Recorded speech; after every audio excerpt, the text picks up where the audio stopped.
Students, so today we will discuss chapter number 5, DRC, the land of dense forest. What we will discuss in this chapter: the climate and relief feature, vegetation, wildlife and natural resources, its people, means of transport available in DRC. One more thing I want to ask you, students. Currently I am making videos on chapter explanation. I have made videos of chapter 1, chapter 2, chapter 3, chapter 4, and currently I am making chapter 5th video. Okay, and parallelly I am making videos of exercises only. Exercises means your chapter exercises. Okay, I am not making videos on question and answer, so you just write in comment section if you want question answer also. Okay, so I will make video on question answer also. I am waiting for your reply, students. Before starting the chapter, I want to tell you which particular part of the earth we will read in this chapter. Okay, so I hope you all know this is North America, South America, and this is what Africa. So in this chapter we will read about the country which is in African continent. Okay, here ये हमारा India रहा, ये India की east side और ये India की west side. तो जब आप इंडिया से वेस्ट की तरफ मूव करते हो तो पहले आपको क्या मिलेगा? Saudi Arabia. And Saudi Arabia के बाद आपको एक कॉन्टिनेंट मिलेगा जिसका नाम है अफ्रीका. और अफ्रीका में ही आपको एक कंट्री मिलेगी DRC, जिसको हम इस चैप्टर में पढ़ने वाले हैं. So I have shown you the African continent in world map. Now this is the map of only African continent, and the country which we will read in this video is this particular orange part, that is Democratic Republic of Congo, DRC, Democratic Republic of Congo. So what we will discuss, the heart of African continent. What we will discuss? DRC, that is in the middle of African continent. Okay, I hope geographical location is very clear to you. Yes, the Democratic Republic of Congo or DRC is a country located deep in the heart of African continent, as I have shown you. It lies in torrid zone. How it lies in torrid zone? See, this is what equatorial line, 0 degree equator, and this particular country DRC is lying on equatorial zone and torrid zone. Equator के पास वाला जो zone होता है वो कौन सा zone होता है बेटा? Torrid zone. Intense heat is there, intense light is there. Okay, yes, the equator passes through northern DRC. मैंने दिखाया आपको DRC ऊपर वाले पार्ट से इक्वेटर पास हो रहा है.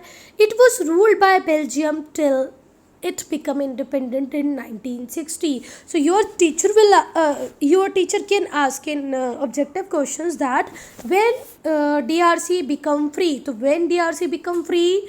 1960. Okay, like we have one colonial power, that is Britain, England, who ruled on us for approximately 200 years. Write in comment section. Right answer is Britain only. Okay, so here also the colonizer of DRC, Democratic Republic of Congo, was Belgium. और Belgium ने कब तक rule किया? 1960 तक. और अब मुझे आप कमेंट सेक्शन में लिख के बताएंगे कि ब्रिटेन और इंग्लैंड ने हमारे ऊपर, ब्रिटेन एंड इंग्लैंड ने हमारे ऊपर कितने टाइम तक रूल किया. थोड़ा सा डिफरेंस है ब्रिटेन और इंग्लैंड में, वो आपको हायर क्लासेस में पता चल जाएगा. ठीक हुई बात. तो बेल्जियम ने कब तक DRC पे रूल किया? 1960 पे. तो जो पहले जो नाम था किसका? DRC का, वो था बेल्जियन कॉन्गो. क्या नाम था? Belgian Congo. What was the previous name of DRC? Belgian Congo. In 1971 its name was change to Zaire. फिर 71 में अगेन एक बार चेंज हुआ इंडिपेंडेंस के 11 ईयर आफ्टर. तो नाम क्या रख दिया? जायरे. वंस अगेन इन 1997, फिर 1997 में उसको एक बार फिर से उसके नेम को चेंज करके क्या रख दिया गया? Democratic republic of Congo. तो पहले Belgian Congo, जायरे, now democratic republic of Congo. और जो करंट कैपिटल है, कैपिटल कौन सी है? Kinshasa. Yes, so 4 5 factual information is there that you need to learn. Who ruled on Democratic Republic of Congo? What was the name of the colonizer country? Belgium. When it became independent? 1960. Okay, in 1971 they changed their name of the country, that is Zaire. Once again in 1997 there is a change in name, that is Democratic Republic of Congo. The last important factual information is capital of Democratic Republic of Congo is Kinshasa. ठीक हुई बात. Next heading is relief. Okay, the landscape of country is dominated by Congo River. Yes, Democratic Republic of Congo. Congo क्या है? Congo यहाँ पर एक बहुत बड़ी रिवर है और मेजर जो लैंडस्केप है वो किसी ने कवर किया हुआ है, कोंगो रिवर ने. It is the second longest river in Africa and 7th longest in the world. Yes, तो अगर आप लोगों को वर्ल्ड की लॉन्गेस्ट रिवर का नाम पता है तो do right in comment section. So this particular river, that is Congo river, is the 7th longest in the world. Okay, I am waiting for your reply. Which is the largest or the longest river in the world? Okay वो भी African continent में ही मिलेगी. जो longest river है वो भी कहाँ पर मिलेगी आपको? अफ्रीकन कॉन्टिनेंट में. और जो रिवर कॉन्गो है वो 7th लार्जेस्ट है. Do remember. The Congo basin covers almost entire area. Congo basin ने पूरे DRC को कवर करके रखा है. There are high mountains in the eastern edges of DRC. Eastern edges पे आपको क्या मिलेंगे? High mountains. प्लेटोज मिलेंगे साउथ में और साउथ वेस्ट में. तो ईस्ट में क्या मिलेंगे आपको? माउंटेन्स. और प्लेटो रीजन कहाँ पर मिलेगा आपको? साउथ में. ठीक हुई बात. So here one more map of DRC is given. From this map we can easily identify the neighbor names. Okay, so the first neighbor is Congo, Central African Republic. Here we have Uganda, Rwanda, Burundi, Zambia, Angola, Tanzania. कितने सारी democratic country हैं, है ना. Plus इससे ये भी पता चलता है कि ये एक लैंड लॉ नहीं, यहाँ से थोड़ा सा उसको ओशन की एक्सिस है, अटलांटिक ओशन की. ठीक है. I hope you can see it. So the river Congo is flowing from the deep forest. Okay, dense forest is there, deep forest is there, and from that particular forest which river is flowing? Congo river. Okay, next topic is climate. Okay, being near the equator. Equator के पास है. मैंने कल एक last video में आपको बताया है कि 0 डिग्री इक्वेटर होता है और 0 डिग्री इक्वेटर के पास 23.5 तक आपको कौन सा जोन मिलता है बेटा? कौन सा जोन मिलता है? टॉर्रिड जोन और ट्रॉपिकल जोन, जो कि बहुत हॉट होता है. ठीक है. तो क्लाइमेट जो है DRC का, क्योंकि ये इक्वेटर के पास है तो कैसा होगा बेटा? Very hot. कैसा होगा? Yes, so the climate is very hot throughout the year. Why so? Because it lies on equatorial belt. ठीक है. The rapid evaporation of water due to high temperature during the day. During day, the temperature is very high. That is why the continue evaporation is there from water body. क्योंकि इतनी ज़्यादा गर्मी होती है तो continue पानी काय में कन्वर्ट हो जाता है बेटा? एवापोरेट हो जाता है, गैस में कन्वर्ट हो जाता है. Leads to high levels of humidity. और जितनी ज़्यादा गर्मी होती है उतनी ज़्यादा क्या बढ़ जाती है? ह्यूमिडिटी. This causes. अब ह्यूमिडिटी होगी तो क्या बनेंगे? Clouds. Okay, and if clouds is there so what we will receive? Heavy rain occur by afternoon. तो daily in afternoon we have heavy rainfall hair.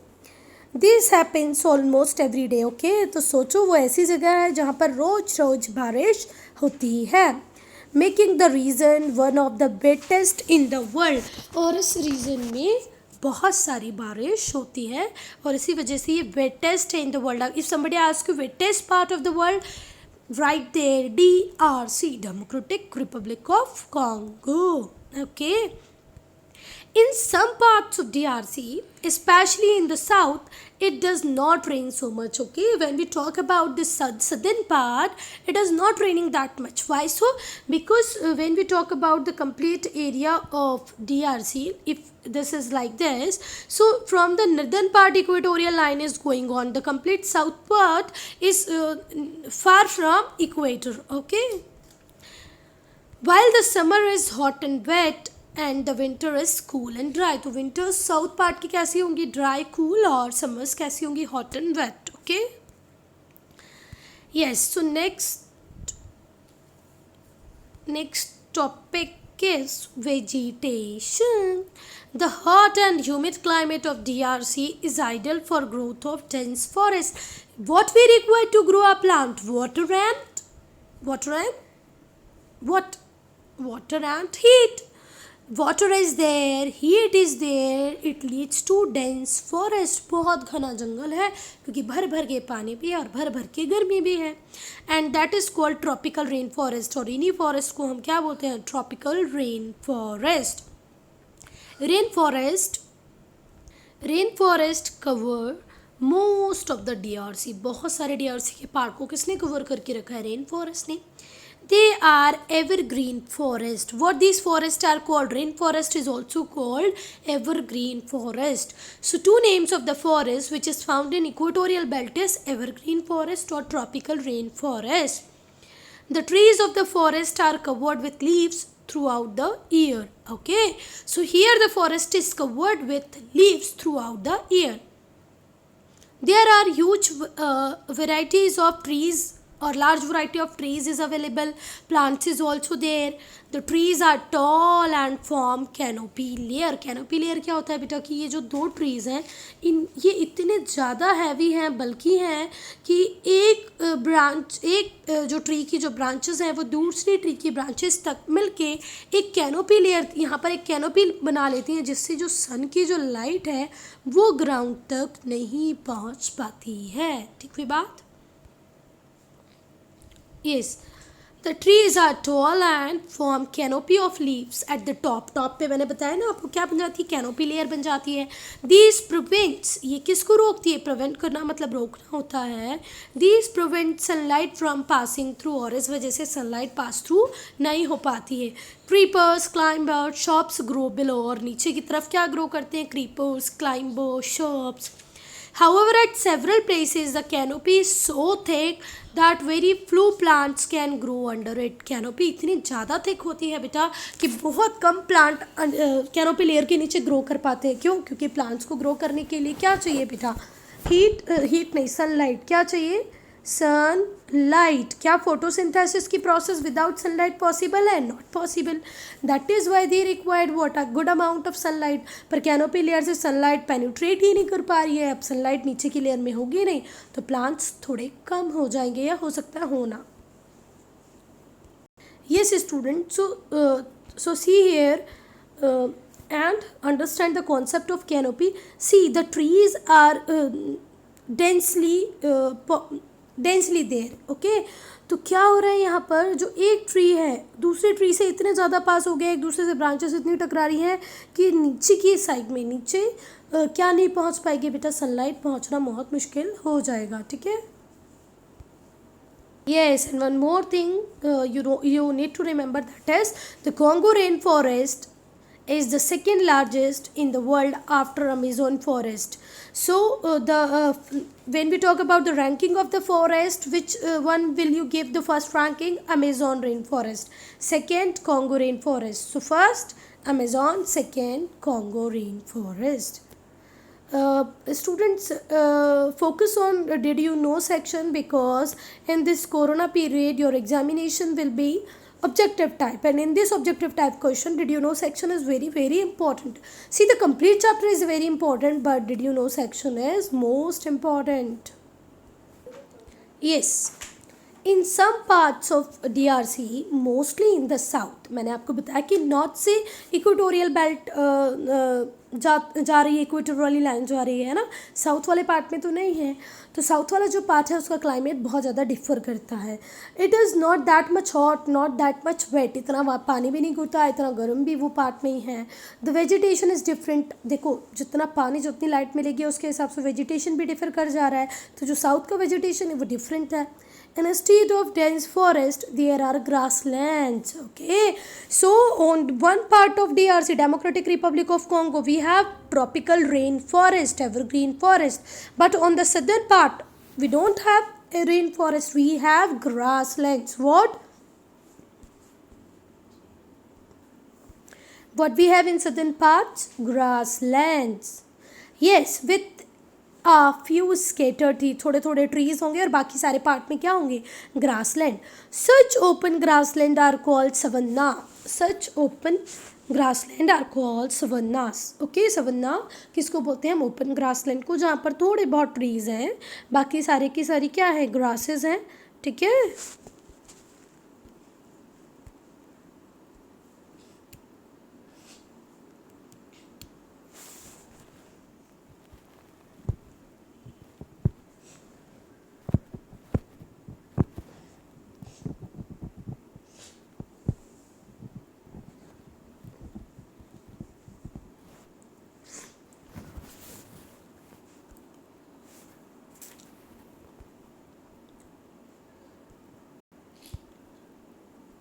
Yes.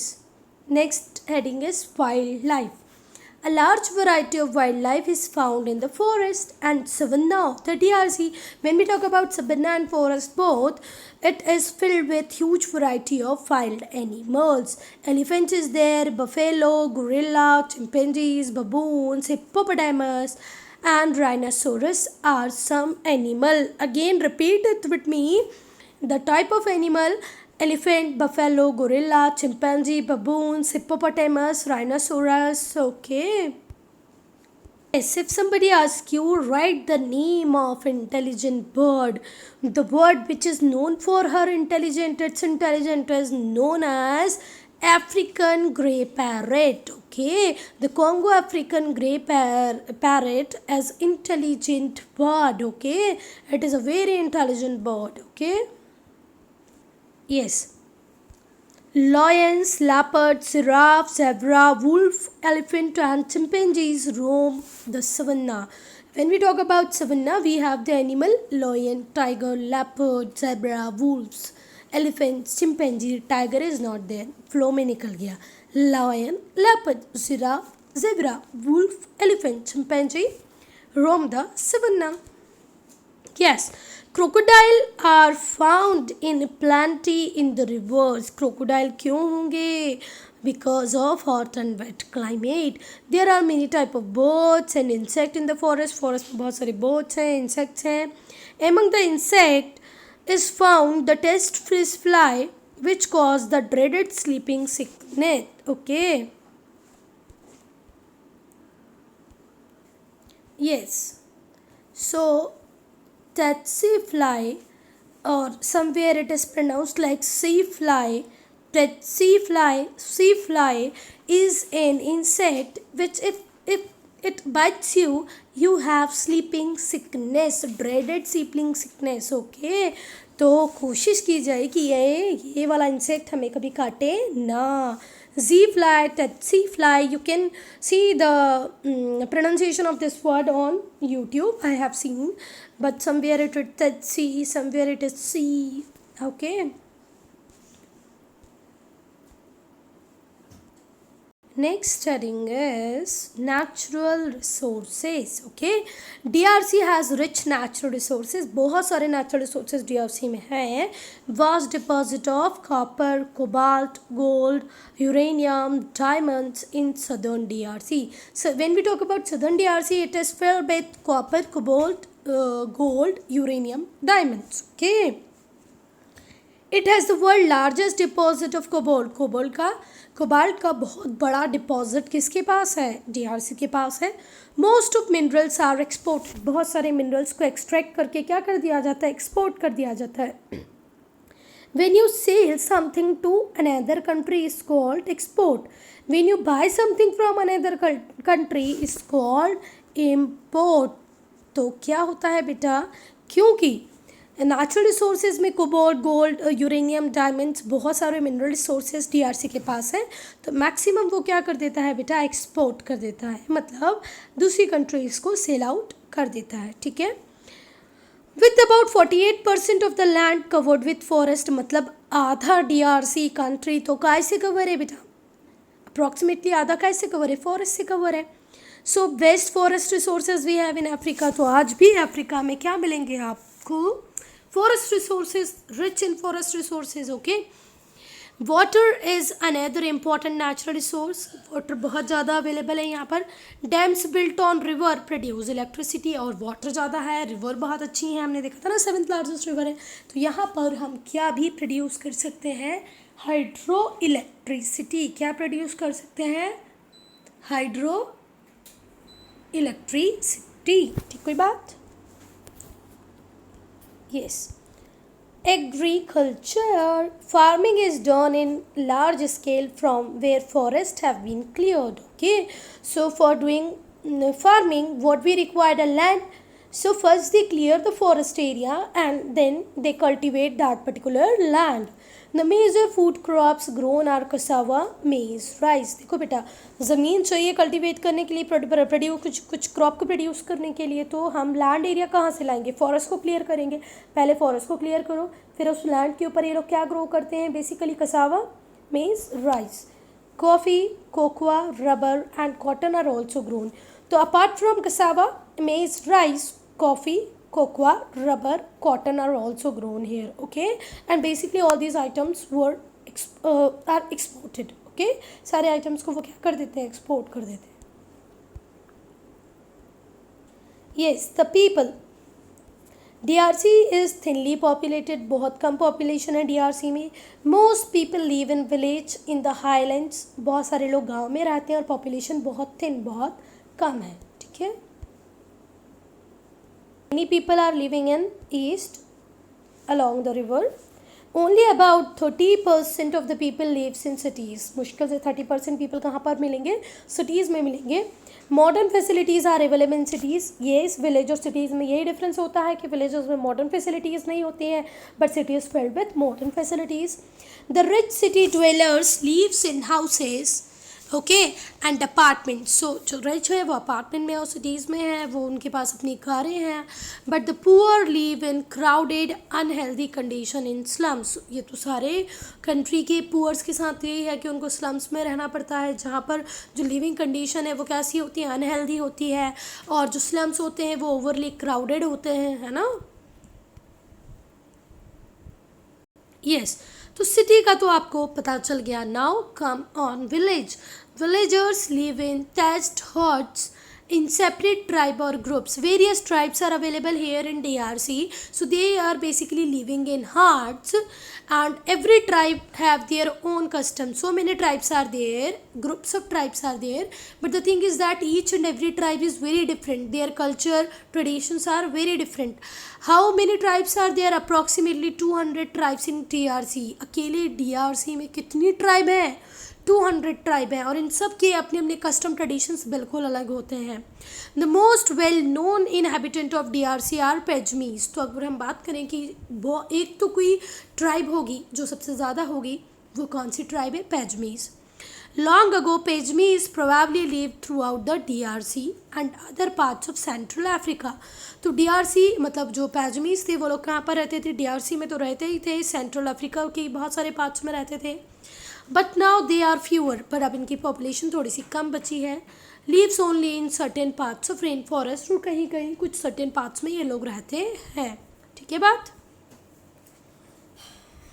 So when we talk about pygmies, they are short in height, छोटी छोटी height के होते हैं। Basically their livelihood is dependent upon hunting animals and gathering plant food, okay. Do remember they are short-sighted people. Their livelihood or life is dependent on hunting animals and gathering food. जो आसपास में food मिलता है उसको इकट्ठा करके खा लो, या तो किसी एनिमल को मार करके खा लो। दे लिव इन कैंप्स, वो कहाँ पर रहते हैं, कैंप्स में रहते हैं, which they occupy for only a few weeks, थोड़े वीक एक कैंप में, फिर दूसरे कैंप में, फिर दूसरी जगह में। क्यों? क्योंकि इन लोगों की जो लाइफ है वो किस पे डिपेंड करती है, एनिमल्स पे और फूड गैदर करने पे। एक प्लेस की फूड खत्म हो गई, ये लोग दूसरी जगह मूव कर जाएंगे। Then they move to a new place, they make huts out of the branches and leave, वो ब्रांचेस और लीव से अपनी हट रेडी करते हैं। Since the weather is hot and humid, weather कैसा है, hot and humid, the tribal people do not wear many cloth, इसीलिए ये बहुत ज़्यादा कपड़े नहीं पहनते हैं क्योंकि बहुत ज़्यादा ह्यूमिडिटी है, बहुत ज़्यादा हॉट है। ये रहे pygmies, pygmies with their hunting nets. I hope you are all are able to see, pygmies हैं ये और इनके पास ये इनकी हंटिंग नेट है, ठीक है। Did you know section is very important. Don't forget to learn important information from did you know section. The DRC is believed to be the richest country. DRC is believed to be the richest country in the world in terms of what? Natural resources. Yet the people of this country are one of the poorest in the world. Natural resources से भरी हुई है country, फिर भी वहाँ के लोग poor हैं। क्यों? The country has seen several wars in which millions have died. क्योंकि इस country ने बहुत सारे war देखे हैं, प्लस कॉलोनी भी रहा है, इस वजह से प्रॉपर डेवलपमेंट नहीं कर पाया है, ठीक है। पैजमीज कैंप, तो इस तरीके से उनका पैजमीज का कैंप होता है, ये देखो दिख रहा है, यहाँ पर सारे पैजमीज रहेंगे। Next is this is the photo of traditional dance of Baka, पैजमीज बाका, पैजमीज का ट्रेडिशनल डांस कर रहे हैं, देखो ये लोग। Basically, they are not wearing too much clothes because of humidity and hotness, but on special occasions, okay, we all have a special occasion in our life, so on a special occasion they are also wearing colorful costume. They enjoy singing, dancing and telling stories, okay, so they are having their dance form, stories and singing. Next and last heading of this chapter is transport. Rail and road connect cities with each other. Okay, through rail or through road, the complete DRC is connected with each other. But land transport is not so well developed. पर land transport बहुत ज़्यादा develop नहीं है. Water transport over the river Congo and other river is major means of travel. Okay. So when we talk about road and rail transport, it is not developed that much, but they are having a very good river, that is river Congo, and other rivers. They are using sea transport or the water transport as the major means of transport, okay. So in their daily life, they are transporting with the help of waterways. One more thing is there, you just see it. Kinshasa, the capital, is built on the bank of Congo river. ये रही Congo river और इसके belt पर बनी हुई है, इसके bank पर बनी हुई है Kinshasa, capital of Democratic Republic of Congo. Okay. Yes, so when if somebody asks you which means of transport is more developed in DRC, तो just tell them water transport. What? Water transport. Yes. Did you know section? 3 species of great apes live in DRC. DRC में आपको 3 species मिल जाएंगी great app की। Common है chimpanzees, बोनोब, gorilla. क्या क्या मिलेगा आपको यहाँ पे? बोनोबो, gorilla, chimpanzee. Yes, 3 varieties, chimpanzee, बोनोबो, gorilla. It is the only country in the world in which bonobos are found in the wild. Okay, ये पहली कंट्री जहाँ पर बोनोबो भी मिलते हैं। They are also called पैजमी और ड्वार्फ चिंपैंजी। इन्हीं को पैजमी चिंपैंजी बोलते हैं क्यों? क्योंकि पैजमी चिंपैंजी की भी हाइट, पैजमीज की भी हाइट कम होती है और बोनोबो की भी क्या होती है, हाइट कम होती है। या तो इन लोग इनको पैजमीज बोलते हैं या इनको ड्वार्फ चिंपैंजी बोलते हैं, ठीक है। They are endangered animal and their estimated population is only 10,000। अगर हम आज काउंटिंग करें तो ये जो एप्स हैं इनकी पॉपुलेशन बहुत ज़्यादा कम है, और ऐसे बोला जाता है कि एंडेंजर्ड स्पीशीज़ हैं, अगर इन पे प्रॉपर अभी हमने ध्यान नहीं दिया तो ये ख़त्म हो जाएंगी। है ना इंटरेस्टिंग, क्योंकि पैजमीज़ की हाइट शॉर्ट होती है तो हमने एक ऐप का नाम पैजमी के नाम पे रख दिया, और उसको ड्वार्फ बोना चिंपैंजी भी बोलते हैं, ठीक है। So students, if you have any problem, any doubt, do write in comment section and I am waiting for your answers, okay?